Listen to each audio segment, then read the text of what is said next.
ওয়েলসে ঘুরতে আসলে এরকম ছোট ছোট ঝর্ণা বা লেক বা যে খাল বা নদী এগুলো পাবেন, অত্যন্ত সুন্দর এগুলা। দেখেন এখানে বয়ে যাচ্ছে, আমাকে দেখাই পানিটা কত স্বচ্ছ একটা পানি, একদম পানির নিচে পর্যন্ত দেখা যায়, দেখছেন একদম পরিষ্কার একটা পানি।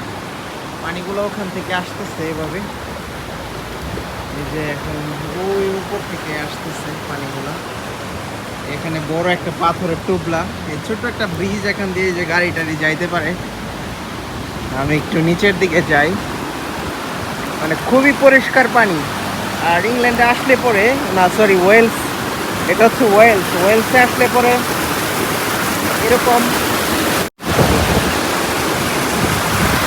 এখানে অনেক সাবধান হইতে হবে, অনেক পিছলা পড়েই গেছিলাম, আরে একদম পড়ে গেছিলাম।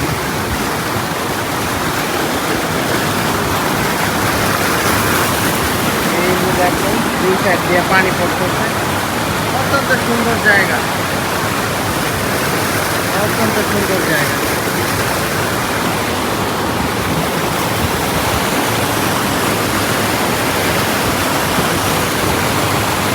আমার কাছে তো প্রচুর জোশ লাগছে, আপনার কাছে লাগে নাই?